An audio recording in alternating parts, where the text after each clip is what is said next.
Hai guys, teman-teman mahasiswa Fakultas Teologi UKSW, apa kabar? Semoga semuanya dalam keadaan sehat ya, baik yang ada di kota Salatiga maupun yang ada di luar Salatiga. Ya. Tak lupa saya juga ingin menyapa Bapak Ibu dosen Fakultas Teologi UKSW. Semoga juga dalam keadaan sehat, juga karyawan dan cleaning service juga ya. Itu adalah bagian dari kehidupan kita di Fakultas Teologi. Teman-teman semua yang dikasih di dalam Tuhan, perkenalkan saya dari Korbiken, Fakultas Teologi UKSW. Di semester antara ini baru memulai ya ibadah fakultas dalam bentuk online. Ya, mengapa ini terjadi? Ya kita tahu semua bahwa kita memasuki sebuah kondisi baru, pandemi COVID-19.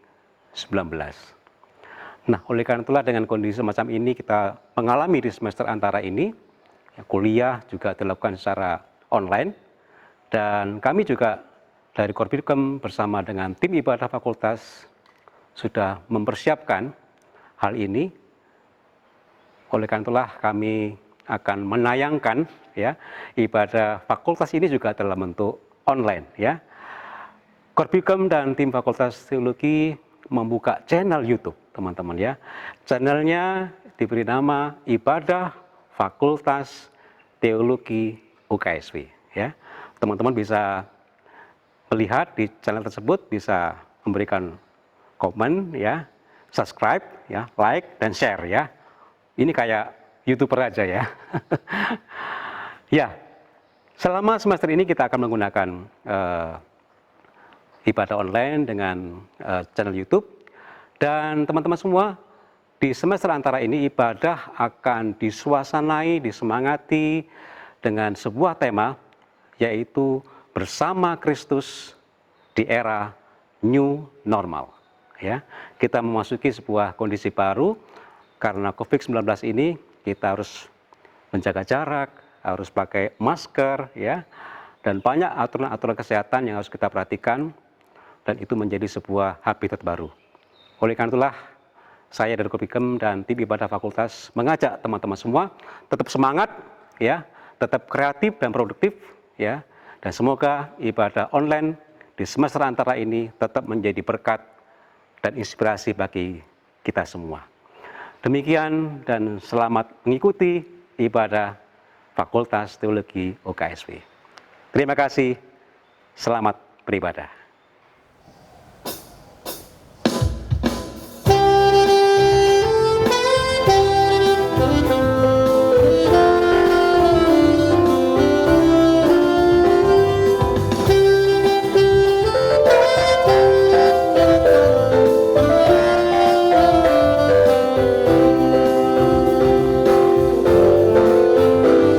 Masuki gerbangnya dengan hati bersyukur.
Saudara-saudari yang terkasih di dalam nama Tuhan kita, Yesus Kristus, kita sudah memasuki semester yang baru dan kita juga akan menjalani perkuliahan dengan cara online.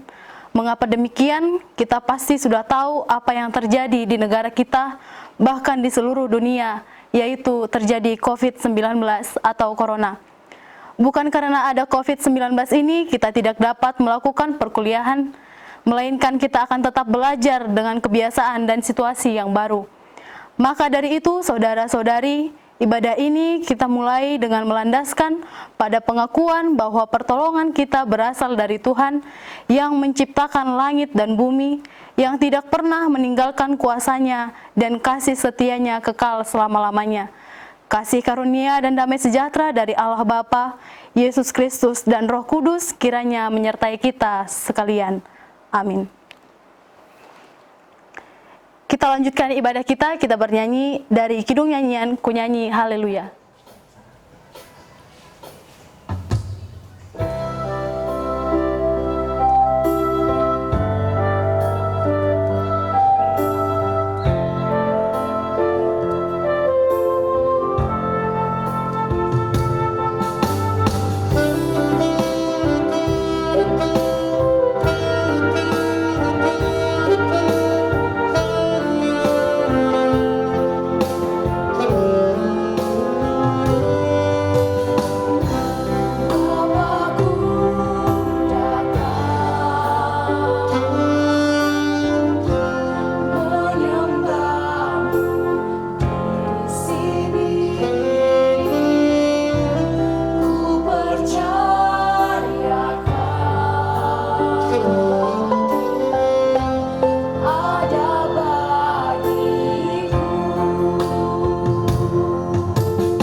membaca Alkitab kita, mari kita satu di dalam doa. Kita berdoa.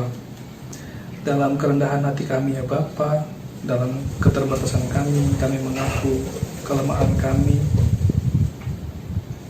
Kami mohon Roh-Mu yang kudus boleh menyertai kami, sehingga ketika kami membaca firman Tuhan, Tuhan boleh menguatkan kami. Kami mendapatkan pemahaman, pengertian, dan lebih dari itu ya Bapak, kami boleh mendapatkan kekuatan untuk memegang firman Tuhan sebagai dasar kehidupan kami hari lepas hari. Ini kami ya Bapa, anak-anak Tuhan, menyambut firman-Mu dalam nama Yesus Kristus, firman yang hidup. Kami berdoa. Amin. Pembacaan Alkitab kita kali ini terambil dari kitab Kejadian pasal 8 ayat 22. Kitab Kejadian pasal 8 ayat 22. Saya akan membacakan untuk kita sekalian Kejadian 8 ayat 22 yang menyatakan, selama bumi masih ada, takkan berhenti-henti musim menabur dan menuai, dingin dan panas, kemarau dan hujan, siang dan malam. Demikian pembacaan Alkitab kita. Berbahagia mereka yang mendengar, membaca, merenungkannya, dan menjadikannya hidup di dalam diri masing-masing hari lepas hari. Teman-teman yang terkasih, Fakultas Teologi UKSW dimanapun kita berada, kita kembali berjumpa dalam ibadah fakultas di semester antara tahun ajaran 2019-2020. Ini adalah ibadah yang pertama kali selama kita menjalani perkuliahan secara daring. Kita kemudian memutuskan untuk tetap melakukan ibadah fakultas secara daring, dan kita bisa mengikuti dari tempat kita masing-masing dimanapun kita berada. Kenapa kita bicara kenormalan yang baru? Karena terjadi peristiwa yang luar biasa yang dialami oleh seluruh manusia di segala penjuru. Sesuatu yang tidak pernah kita persiapkan, sesuatu yang tidak pernah bahkan kita prediksikan. Peristiwa seperti ini hanya terjadi di film-film Hollywood saja. Tapi ternyata saat ini kita mengalaminya. Akibat dari pandemi corona ini, kemudian kita harus terisolasi. Anak-anak tidak bisa lagi sekolah. Kita sekalian tidak bisa lagi berkuliah di kampus. Orang-orang tidak bisa lagi bekerja. Banyak hal yang harus kita lakukan sebagai penyesuaian. Kita harus terkurung, terpisah dari saudara-saudara kita. Kita harus terkurung, terpisah dari keluarga kita. Kita harus terkurung, terisolasi, terpisah dari teman-teman kita.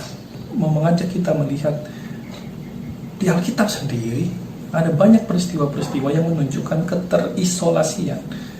Bagaimana tokoh-tokoh di Alkitab harus mengalami karantina juga. Bagaimana tokoh-tokoh Alkitab harus mengalami isolasi.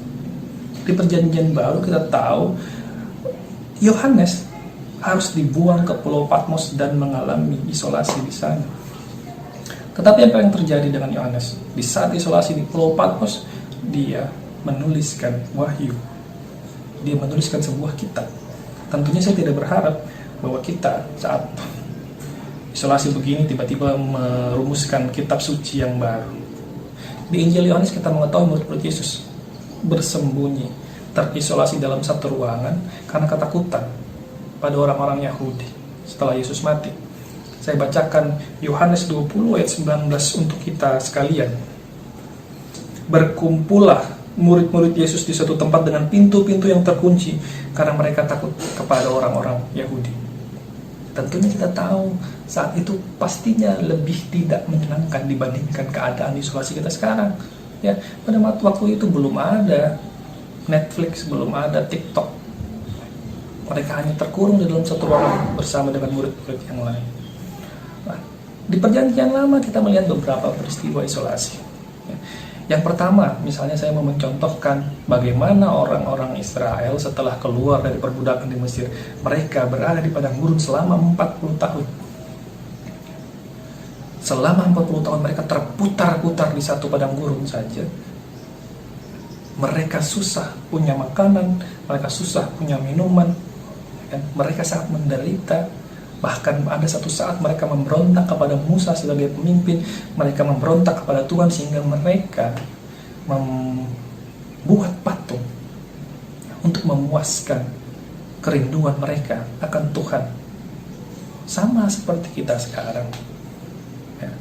Ketika kita jenuh di rumah, kita rindu kembali untuk beribadah.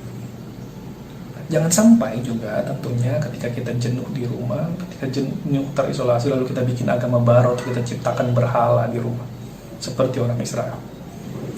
Masih di perjanjian lama, kita tahu Adam dan Hawa ada di Taman Eden. Ya. Mereka hanya berduaan, rasanya seperti diisolasi. Meskipun mereka ada di Taman Eden, yang katanya surga, tentunya bosan ketika hanya berduaan sepanjang hari, setiap hari. Saat itu aturannya jelas. Tuhan menjalankan protokol bahwa dilarang memakan buah yang ada di tengah-tengah taman. Ya.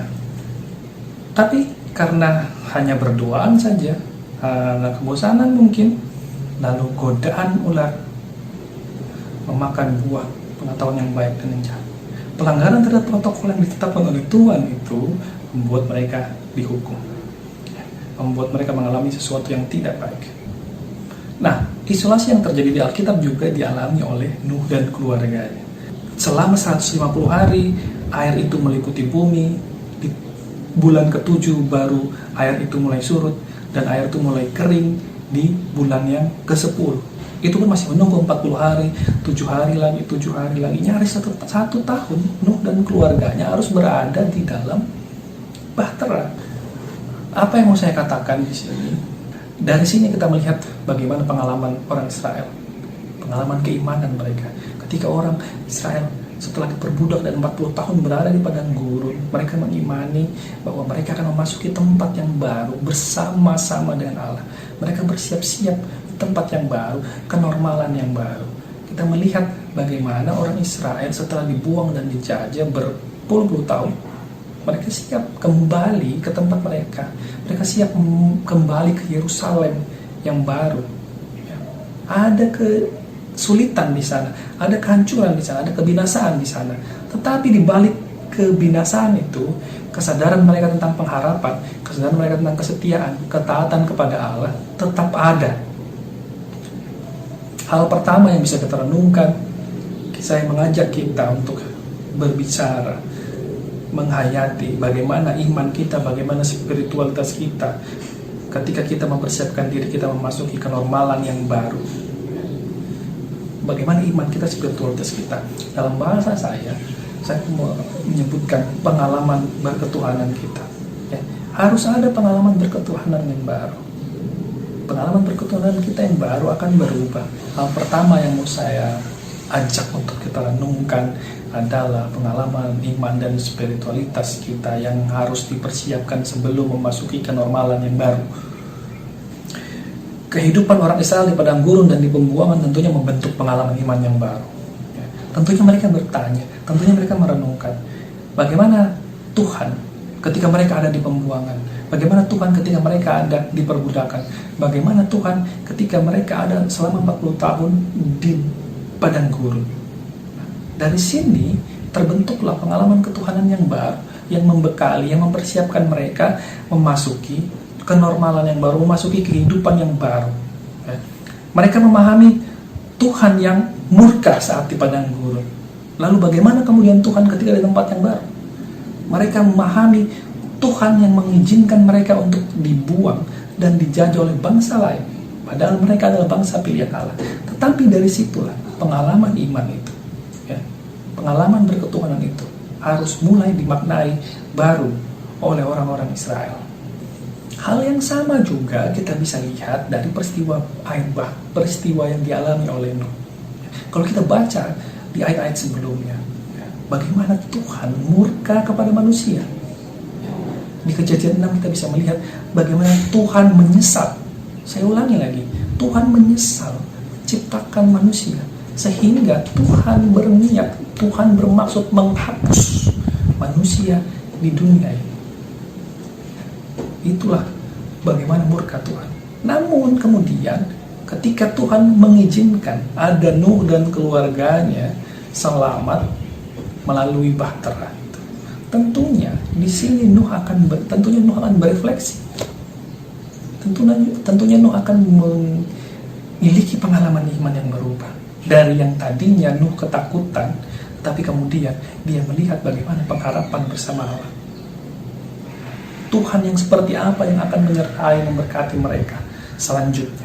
Sekarang kita perlu merenungkan kembali pemahaman ketuhanan kita. Tentunya akan banyak orang yang bertanya, di mana Tuhan saat pandemi ini terjadi? Apakah Tuhan menyebabkan virus corona?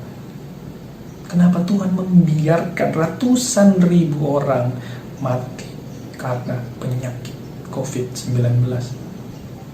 Kalau kita bisa memahami ulang ketuhanan kita, seperti orang Israel memahami ulang ketuhanan mereka, seperti orang Israel punya pengharapan yang baru ketika Tuhan selesai memberikan air bah, harusnya kita juga bisa punya pemaknaan baru tentang Tuhan. Sehingga apa? Sehingga keimanan kita, sehingga spiritualitas kita bisa bergerak, berubah, maju.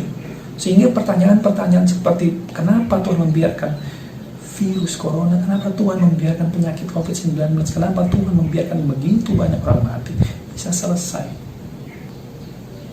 Itu hal yang pertama. Hal yang kedua yang mau saya sampaikan sebagai renungan kita pada hari ini adalah bagaimana kita memaknai peralihan dari keadaan yang lama menuju keadaan yang baru, dari pengalaman yang sangat tidak menyenangkan ini menuju kenormalan yang baru. Ya. Nantinya kita tidak akan sama kalau kita melihat bagaimana standar, bagaimana protokol yang sudah ditetapkan oleh pemerintah.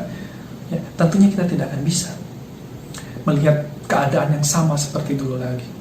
Ya, ada banyak hal yang akan berubah. Tetapi bagaimana kita mempersiapkan diri kita, bagaimana kita memaknai persiapan diri kita ketika kita memasuki kenormalan yang baru itu. Kita belajar dari bagaimana mengimani. Kita belajar dari orang Israel, bagaimana mereka mengimani Tuhan akan mempersiapkan diri mereka. Tuhan akan tetap menyertai mereka di dalam kehidupan yang baru.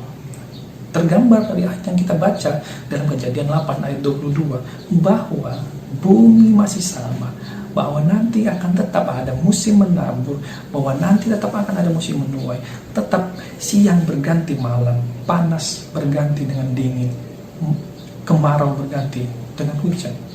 Ya, di sana ada keyakinan, di sana ada komitmen. Ya, Nuh membangun komitmen dengan Tuhan kemudian, bahwa Tuhan berjanji, Tuhan menyertai manusia. Tuhan tidak akan lagi memberikan air bah kepada manusia, dan Nuh mengimani itu dengan tanda pelangi. Pertanyaannya bagi kita sekarang, bagaimana kita mempersiapkan diri memasuki kenormalan yang baru, bagaimana kita mempersiapkan diri memasuki kehidupan kita yang baru dengan segala komitmen kita. Apakah kita sudah siap? Apakah kita sudah mampu berkomitmen untuk memasuki kenormalan yang baru? Saya boleh menyampaikan begini, ada masa-masa ketika pandemi corona kemarin, selama ini berlangsung, ada masa-masa yang sangat menyedihkan, ada masa-masa kesepian, ya, ketika saya tahu saya jauh dari keluarga. Ada masa-masa nafas pun sulit ketika saya tahu teman-teman saya terkena virus corona. Ya. Ada teman-teman saya yang positif dan dirawat di rumah sakit. Ya. Kita juga merasakan sesak nafas, kita juga merasakan kepedihan, kesedihan, bahkan ketakutan.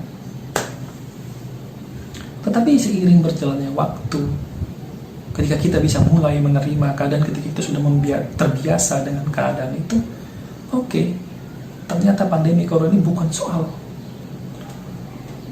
ketakutan diri sendiri, ya, karena ya memang ini adalah hal yang tidak menyenangkan, tetapi kenapa harus takut?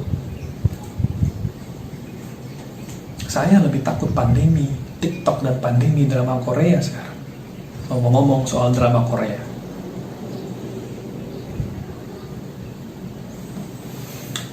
nah, ngomong-ngomong soal Korea, saya mendapatkan informasi, kita bisa membaca berita juga bahwa ketika pandemi corona di Korea, pertengahan April kemarin, mereka berhasil melaksanakan pemilihan legislatif, pemilihan umum dengan sukses, berhasil.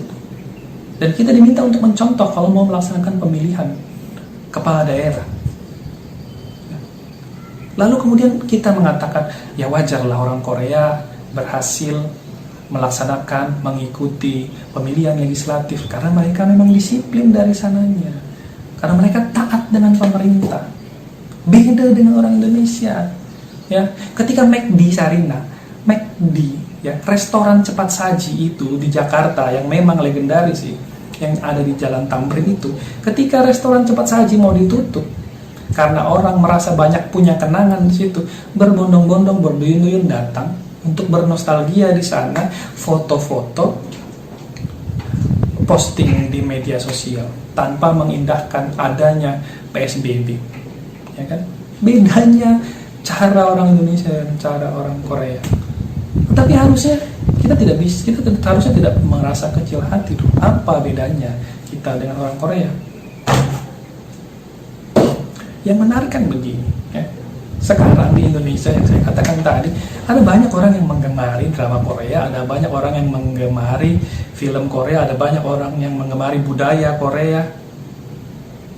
Ya. Kenapa kok tidak disiplinnya juga kita belajar? Kenapa kita hanya menikmati film, budaya, atau makanan Korea, tapi kenapa kita tidak belajar bagaimana orang Korea bisa disiplin dan taat kepada komitmen itu? Kalau mau adil, harusnya kita tidak hanya suka filmnya saja, tetapi mari kita juga bisa disiplin seperti orang Korea. Sekarang, kalau kita mau belajar dari apa yang dialami oleh Nuh dan keluarganya, harusnya kita juga bisa mempersiapkan diri kita memasuki kenormalan yang baru. Tentunya tidak mudah, ya. Ada banyak hal yang harus disesuaikan. Tetapi kalau kita berproses, tapi kalau kita menjalaninya dengan komitmen seperti apa yang dikomitmenkan antara Nuh dengan Tuhan, ya, mari kita berkomitmen juga. Apakah kita sudah siap memasuki kenormalan yang baru? Jangan sampai kita hanya ribut, gereja masih belum siap atau sudah siap, kampus sudah siap atau belum siap. Ya. Jangan sampai apapun yang dipersiapkan kita tetap tidak siap. Ya. Harusnya ketika terjadi, ketika kita melaksanakan kenormalan yang baru, kita harus mempersiapkan diri kita. Bukan kita memaksakan keadaan yang harus menyesuaikan dengan diri kita, tetapi mari kita berkomitmen sama seperti Nuh berkomitmen kepada Tuhan. Kita juga memasuki kenormalan yang baru di dalam komitmen bersama-sama dengan Tuhan. Mari kita juga berkomitmen. Kalau di kampus sudah siapkah kita memasuki kenormalan yang baru, menjalankan perkuliahan? Sekarang saja kita masih tertatih-tatih menjalankan perkuliahan daring. Masih saja sinyal kita yang belum stabil, ya, masih harus menyesuaikan diri dengan F-Learn, dengan Google Classroom, dengan Zoom, dengan Google Meeting, dan seterusnya. Ya, email yang dikirimkan, tugas yang dikirimkan masih juga tertunda, terhambat, dan sebagainya. Ya kan? Masih ada juga yang berupaya untuk nitipin absen ketika F-Learn. Ya kan? Kembali ke komitmen, kita harus kembali dulu ke komitmen kita. Bagaimana kita mau berkomitmen di dalam kehidupan normal yang baru. Dan di sana ada pengharapan yang juga menguatkan kita. Ya. Apapun kenormalan baru yang mau kita hadapi di sana, kita harus jalan dengan masker lagi. Kita harus masuk ke dalam ruangan dengan mencuci tangan berulang-ulang, menggunakan hand sanitizer berulang-ulang. Kita harus menjaga jarak dengan orang-orang di sekitar kita. Semuanya harus diawali dengan komitmen. Kalau komitmen kita tidak kuat, maka apapun itu akan menjadi sia-sia. Ya. Tuhan memberkati kita dimanapun kita berada. Amin. Mari kita satu di dalam doa. Bapa yang baik, Bapa yang kami sapa, yang kami baik dalam Kristus Yesus, kami mengucap syukur, berterima kasih atas penyertaan Allah yang luar biasa dalam kehidupan kami. Kami berterima kasih Tuhan berserta kami di dalam masa-masa sulit kami saat ini. Kami percaya keadaan saat ini boleh menguatkan iman percaya kami kepada Tuhan, boleh membuat diri kami menjadi lebih baik. Firman Tuhan hari ini mengajarkan diri kami untuk berkomitmen bersama-sama dengan Tuhan, memahami Tuhan dengan cara yang lebih baik lagi. Kami mengenali Tuhan dengan cara yang lebih baik lagi. Kami boleh belajar hari ini untuk mempersiapkan diri kami memasuki kenormalan yang baru, memasuki keadaan yang baru. Tentunya kami percaya Tuhan sudah ada. Sebelum ini Tuhan sudah ada. Tuhan ada sekarang, bahkan Tuhan ada di saat-saat yang akan datang. Terima kasih Bapa. Apapun yang menjadi pergumulan kami, ketika kami mempersiapkan diri kami mohon, kami mengimani Tuhan menguatkan kami. Kami berdoa untuk fakultas kami, Fakultas Teologi UKSW, untuk sivitas akademika di dalam, para pimpinan, dosen, pegawai, mahasiswa, mereka semua yang mendukung kami, boleh Tuhan pakai bersama-sama, senantiasa menjadi saksi-saksi Tuhan di dalam kehidupan kami. Biarlah kami melalui layan kerja kami, melalui aktivitas kami sebagai sivitas akademika, boleh memuliakan nama Tuhan. Begitu juga ya Bapa, segala pergumulan kami sebagai sivitas akademika, proses kuliah belajar kami, segala proses kegiatan yang sudah kami persiapkan, kami serahkan kembali kepada Tuhan, sehingga Tuhan boleh memberkati kami semua. Kami boleh melaluinya hanya seturut dengan kehendak Bapa saja. Kami berdoa Tuhan bagi keluarga kami dimanapun berada. Kami percaya Tuhan menyertai mereka, sama seperti Tuhan menyertai kami di tempat ini. Teman-teman kami yang tidak bersama-sama dengan kami di Salatiga, dimanapun mereka berada, mari Tuhan juga pilih mereka satu persatu di dalam segala sukacita dan pergumulan mereka. Kami berdoa Tuhan bagi bangsa dan negara kami, bagi kota kami Salatiga, pemerintahan kami yang bertanggung jawab atas kami, tenaga medis yang sudah menjadi pahlawan kami, yang sudah mempersiapkan kami. Tuhan boleh jaga, Tuhan boleh pakai mereka, Tuhan boleh berkati mereka. Terima kasih ya Tuhan. Ini doa kami, permohonan kami hanya di dalam nama Yesus Kristus, pemilik kehidupan kami berdoa dan mengucap syukur. Amin. Kita lanjutkan ibadah kita bernyanyi dari Kidung Jemaat nomor 410, Tenanglah Kini Hatiku. Tuhan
kembali kepada kehidupan kita sehari-hari sebagai sivitas akademika atau XW dimanapun kita berada, di dalam komitmen kita bersama Tuhan, kita mempersiapkan diri kita untuk memasuki normalitas yang baru. Untuk itu terimalah berkat Tuhan. Kasih karunia Yesus Kristus, kasih Allah Bapa dalam persekutuan Roh Kudus menyertai kita sekalian dari sekarang sampai selama-lamanya. Amin. Oke, saudara-saudaraku terkasih di dalam Tuhan Yesus Kristus, dimanapun saudara-saudara berada, Bapak Ibu dosen dan serta karyawan, tetap jaga kesehatan, tetap di rumah. Kalaupun beraktivitas tetap harus pakai masker dong. Jadi walaupun kita di tengah-tengah COVID-19 ini, jangan terhalang gara-gara COVID-19 ini kita tidak beribadah kepada Tuhan. Tetapi melalui ibadah inilah kita semakin diperkuat iman kita, semakin diperkuat Roh Kudus kita untuk menjalani dan berdamai kepada COVID-19. Dan selalu jaga kesehatanmu. Ingat, kesehatanmu yang utama, bukan yang lain. Tapi tetaplah berdoa kepada Tuhan. Kami dari tim ibadah fakultas mengucapkan terima kasih banyak. Stay at home. God bless you.